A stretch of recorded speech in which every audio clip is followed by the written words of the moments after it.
Tá. A aviação agrícola, ela é, assim, muito utilizada no Brasil, muito necessária.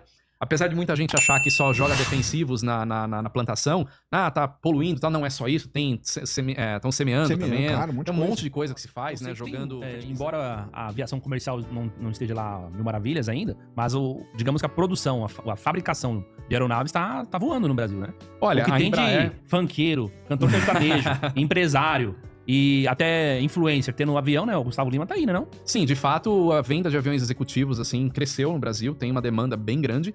Isso se deve também a muitas pessoas que, primeiro, têm condição de ter um avião, segundo, por entender que esse é um meio de transporte seguro e eficiente. Né? Então, muita gente tá querendo ter acesso a isso por saber que vai economizar tempo. A gente fala na aviação executiva que o avião ele é uma máquina de negócios. Então, você deu o exemplo do Gustavo Lima. Gustavo Lima não faria 1/3 dos shows que ele faz se ele não tivesse um avião. Esses caras aí têm que fazer isso. Não tem como. Não tem como. Então, o avião faz 2, 3 shows no final de semana, como que ele vai de um canto pro outro no Brasil? Cara? Não tem como, é só com avião. Né? Então aí é um outro exemplo da frase que eu usei no começo, né? Que todo mundo usa avião, nunca tendo entrado, usa aviação, nunca entrado no avião na vida.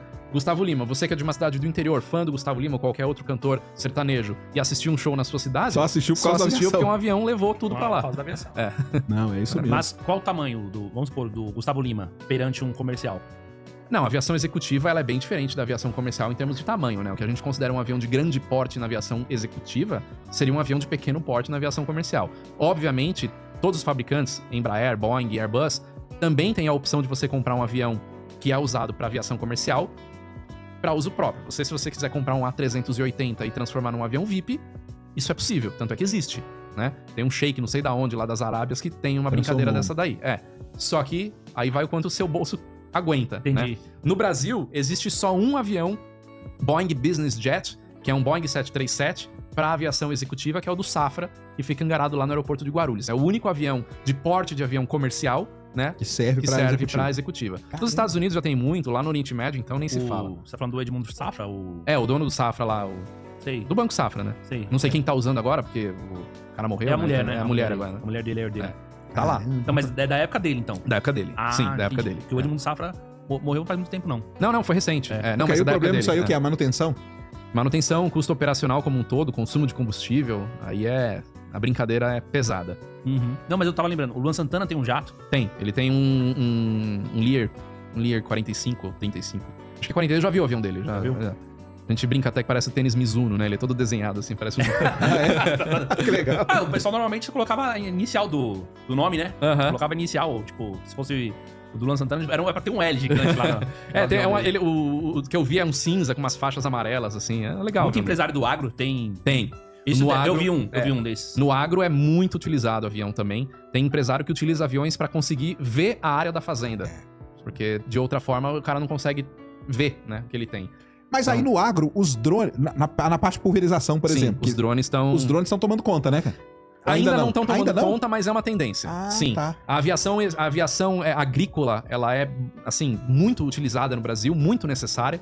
Apesar de muita gente achar que só joga defensivos na plantação, tá poluindo, tá, não é só isso, estão semeando também. Claro, tem um monte de coisa que se faz, né, jogando fertilizantes. Eu já acompanhei esse processo até feito com helicópteros, de jogar ureia, que é um fertilizante, né, na plantação. Caramba, de helicóptero? De helicóptero. Que loucura.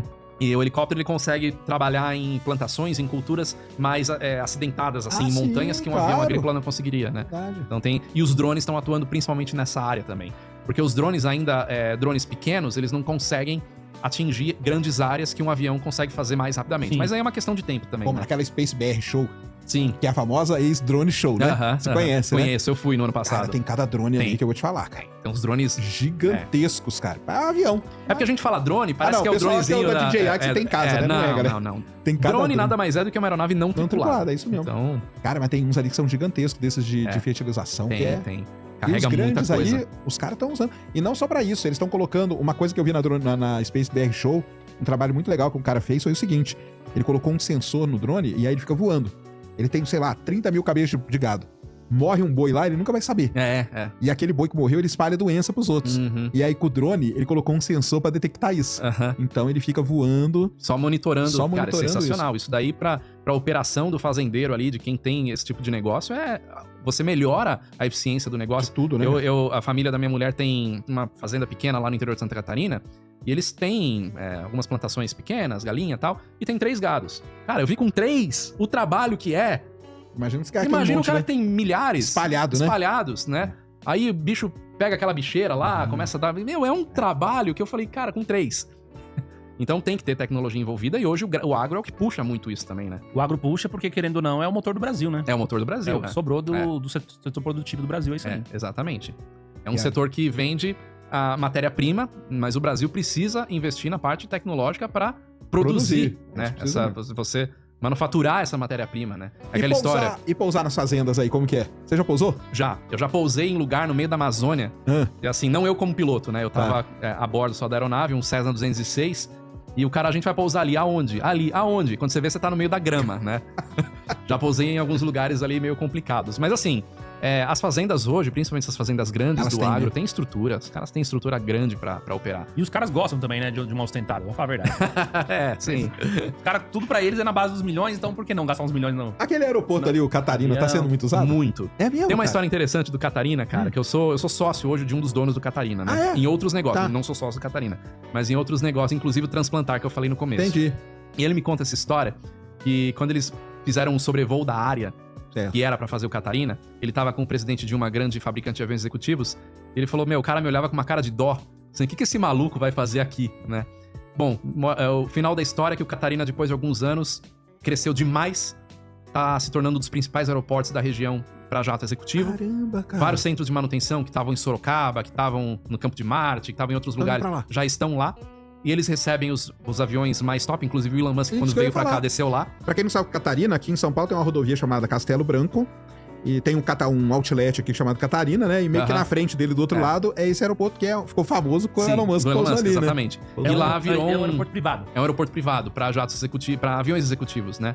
E grandes empresários deixam seus aviões lá. É um aeroporto impecável, assim. Eles estão com uma estrutura, Tem uma estrutura muito, boa. muito, muito boa. Tá crescendo muito. Legal. Com margem para crescer mais. Estão construindo hangares.